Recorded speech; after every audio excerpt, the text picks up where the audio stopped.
वकील होने के नाते जीना अपने क्लाइंट को डिफेंड करने के लिए उठी। अचानक दर्शकों में बैठा ले भी उठा और सब पर गोलियां चलाने लगा। दर्शकों में उनके कई और साथी भी मौजूद थे। ऐसा लगता है मानो वो कून को यहाँ से निकालने आए हैं। अदालत में मौजूद सभी लोगों को मारकर वो दोनों मेकआउट करने लगे। कून ने उन दोनों से कहा कि ये सब बाद में कर लेना, पहले मेरी हथकड़ियां तो खोल दो। लेकिन वो दोनों उस पर हंसने लगे। उन्होंने एक ग्रेनेड निकाला और कून को जेल सेल में ही उड़ा दिया। हमें पता चलता है कि कई साल पहले कून ने ले के सामने ही जीना के साथ जबरदस्ती की थी। वो उस दिन कून को रोक नहीं सका क्योंकि वो जानता था कि अगर उसने कोई भी चालाकी करने की कोशिश की तो कून के आदमी उन दोनों को मार देंगे। उस दिन उन्होंने कसम खाई कि एक दिन कून से इसका बदला जरूर लेंगे। आज उन्होंने अपना वो मकसद पूरा कर दिया। कोर्ट के बाहर एक स्वॉट टीम सुनवाई के खत्म होने का इंतजार कर रही थी। उनका काम था कून को सही सलामत वापस जेल ले जाना। धमाके की आवाज सुनकर कैप्टन गू, तुमने सही सुना, फिल्म में इसका नाम सच में गू है, लेकिन बार बार गू बोलकर मेरा मन थोड़ा खट्टा हो रहा है, तो ऐसा करते हैं इसका नाम चैंग रख देते हैं, ठीक है। धमाके की आवाज सुनकर कैप्टन चैंग अपने सभी साथियों के साथ बिल्डिंग में दाखिल हुआ। हर तरफ से गोलियां चलने लगी। जीना ऐसा दिखाती है मानो वो वहां फंसी एक अबला नारी है, लेकिन मौका मिलते ही उसने चैंग पर हमला कर दिया। चैंग ने अपने आप को बचाया और जीना और ले दोनों को दबोच लिया। आखिर में ले ने एक और बॉम्ब फोड़ दिया। इस धमाके में ले मारा गया और चैंग की आंखों की रोशनी हमेशा के लिए चली गई। जब पुलिस वाले जीना को पकड़कर ले जा रहे थे तो उसने चैंग से वादा किया कि वो उन सबको मार देगी जिन्हें वो चाहता है। डॉक्टर्स ने चैंग को बताया कि वो दोबारा कभी नहीं देख सकेगा। उसके परिवार में सिर्फ 2 लोग थे, उसकी बेटी और एक भाई जैसा दोस्त यान।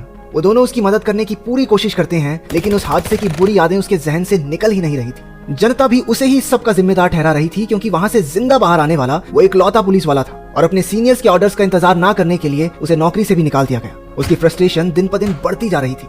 उसकी बेटी सिया उसे शांत कर दिया करती थी, लेकिन उसकी गैर मौजूदगी में तो वो पागल सा हो जाता। समय के साथ सिया के वायलिन की धुन सुनकर चैंग शांत होने लगा। उसने अपने अंधेपन को स्वीकार किया और अपनी बाकी सेंसेस पर काम करने लगा। एक दिन उसने सिर्फ आवाज से उसकी तरफ आती हुई एक बॉल को पकड़ लिया। उसकी क्षमता को टेस्ट करने के लिए सिया ने उसकी तरफ बहुत सारी बॉल्स फेंकी और उन्होंने देखा कि चैंग ने बिना आंखों के अपने आसपास की चीजों को महसूस करना सीख लिया है। उसे अपने आसपास की सभी चीजों की जानकारी थी। लगभग 6 महीने बाद सिया और चैंग एक संगीत कंपटीशन के लिए मिनूला गए। इस दौरान जीना जेल में चैंग को बर्बाद करने के मौके का इंतजार कर रही थी और दूसरी तरफ गैंगस्टर कून का बेटा कैंग अपने पिता की हत्या का बदला लेने के लिए जीना को मारना चाहता है। इसके लिए वो एक पिटीशन भेजता है कि जीना को मिनूला की एक जेल में भेज दिया जाए, लेकिन जीना उसके असली इरादे जानती थी और उसने पिटीशन पर दस्तखत करने से मना कर दिया। सिया और चैंग मिनूला में पहुंचे और कंपटीशन के लिए सीधा थिएटर चले गए।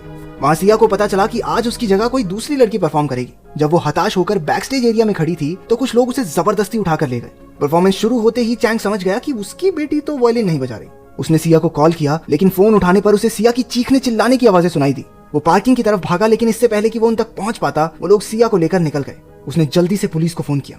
थोड़ी देर बाद पुलिस ने उसे बताया कि उन्हें नदी किनारे एक लड़की की लाश मिली है जिसके चेहरे को एसिड से जलाया गया था। चैंग ने उस लाश के हाथों को पकड़ा और 1 सेकंड में समझ गया कि ये उसकी बेटी सिया नहीं है, क्योंकि 10 साल से वायलिन बजा रही सिया की उंगलियों का ऊपरी भाग इतना मुलायम नहीं था। उसने ये सब पुलिस को भी बताया, लेकिन वो उसकी बात नहीं मानते, क्योंकि उनके हिसाब से लाश की जेब से मिला सिया का आईडी कार्ड ही बहुत है ये प्रूव करने के लिए कि भाई यही लड़की सिया है, और वो इस केस पर अब और समय बर्बाद नहीं करेंगे। इस पर चैंग को गुस्सा आ गया और वो इंस्पेक्टर को बुरी तरह पीटने लगा। इस इंसिडेंट को जीना टीवी पर देख लेती है और ये जानकर कि चैंग मिन्यूला में ही है, उसने वहां की जेल में ट्रांसफर वाली पिटीशन को साइन कर दिया। अगले दिन उसे पूरी सिक्योरिटी के साथ दूसरी जेल में ले जाया जा रहा था। अचानक वो ट्रक रुका और जीना हाथ में बंदूक लिए बाहर आई। वो उसे ले जा रहे सभी पुलिस वालों को मार देती है। जब कैंग को पता चला कि जीना भाग निकली तो वो गुस्से में आग बबूला हो गया। उसने अपने लोगों को उसे जल्द से जल्द ढूंढने को कहा। पुलिस वालों ने चैंग को सीधे तरीके से कहा कि उसकी बेटी मर चुकी है, और जब वो उसे वापस घर छोड़ने जा रहे थे तो उसने मौका देखकर उन पर हमला कर दिया। लेकिन वो ये नहीं जानता था कि ड्राइवर सीट पर कोई पुलिस वाली नहीं बल्कि जीना बैठी है।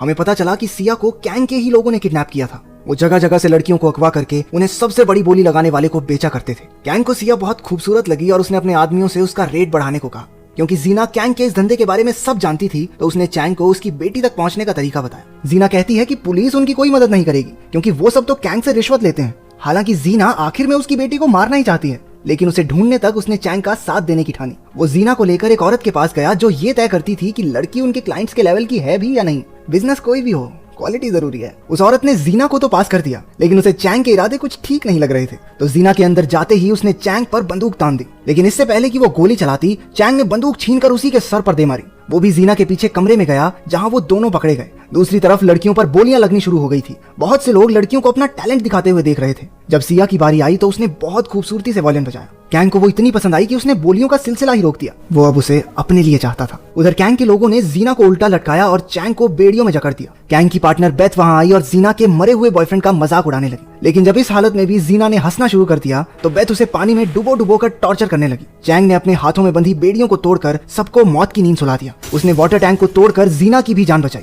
चैंग ने बेथ के गले पर कांच का एक तीखा टुकड़ा रखकर अपनी बेटी के बारे में पूछा। उसने बताया कि वो सभी लड़कियां जिन्हें पिछले हफ्ते अगवा करके लाया गया है वो माई नाम के एक आदमी के पास कैद है। जाने से पहले जीना ने बेथ को धक्का दे दिया जिससे वो कांच का टुकड़ा उसके गले के पार हो गया। इसके बाद जीना चैंग को अपने घर लेकर गई, जो कि असलियत में एक पुलिस ऑफिसर का घर है जिसे जेल से भागते वक्त जीना ने मारा था। कैंग को जब बेथ की मौत के बारे में पता चला तो उसने माई से जीना और चैंग को ढूंढकर खत्म करने को कहा। कुछ देर बाद माई अपने लोगों के साथ उनके अपार्टमेंट के बाहर पहुंचा। चैंग को इस चीज का आभास हो गया और उसने पूरे घर में तरह तरह के जाल बिछा दिए। गुंडों के घर में घुसते ही सिलेंडर फट गया जिसमें उनके लगभग आधे लोग मारे गए। माई ने चैंग पर हमला किया जबकि दूसरी ओर जीना बाकियों को ठिकाने लगा रही थी। माई चैंग को मारने ही वाला था कि वो एक रस्सी को पकड़कर बिल्डिंग से बाहर कूद गया। उसने माई पर अचानक हमला किया और उसी रस्सी से उसे बांध दिया जिसका दूसरा छोर अब एक लिफ्ट से बंधा था। माई उन्हें एक स्टोरेज यूनिट में लेकर आया जहां सभी लड़कियों को रखा गया था। वो सब लड़कियां तो आजाद हो गई लेकिन सिया उनमें नहीं थी, जिसका सीधा मतलब ये था कि या तो उसे पहले ही बेचा जा चुका है या फिर वो कैंग के घर पर है और अभी उसका खरीदार मिला नहीं। अगले दिन यान पुलिस स्टेशन पहुंचा और इंस्पेक्टर रामा से केस के बारे में पूछा, लेकिन जब रामा ने उसे कुछ भी बताने से मना कर दिया तो वो अकेले ही अपने दोस्त को ढूंढने निकल पड़ा।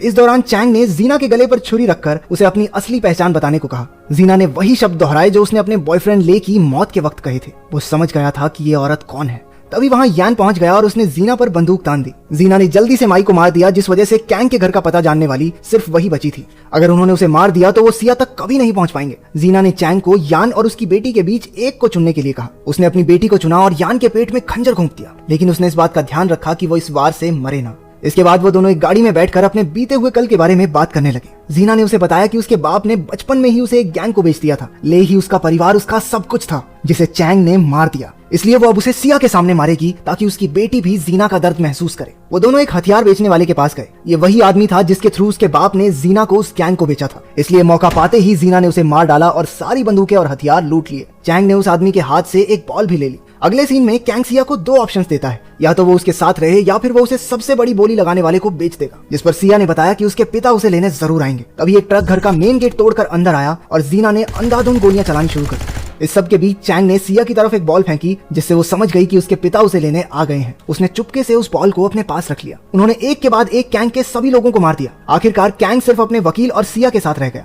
वकील भी उसे छोड़कर वहां से भाग निकला। कोई दूसरा तरीका ना सूझने पर कैंग ने सिया पर एक टाइम बॉम्ब लगा दिया, लेकिन इससे पहले कि वो कुछ कर पाता जीना ने उसे मार दिया। उसने सिया को एक चेन से बांधकर उल्टा लटका दिया और कहने लगी कि अगर उसके अंधे बाप ने सही अंदाजा लगा लिया तो वो बच जाएगी, वरना राम नाम सत्य है। ये कहकर उसने चेन छोड़ दी और सिया तेजी से नीचे गिरने लगी। सिया ने अपने हाथ में पकड़ी वो बॉल उसके पिता की तरफ फेंकी जिससे वो समझ गया कि उसकी बेटी किस तरफ है। वो उसे बचाने के लिए लपका और इसी बीच जीना को गोली भी मार दी। उसने सिया को बचा तो लिया लेकिन उसके पेट से अभी भी वो टाइम बॉम्ब बंधा हुआ था। तभी यान वहां आया और उसने चैंग की बॉम्ब को डिफ्यूज करने में मदद की। आखिरकार वो तीनों बच गए।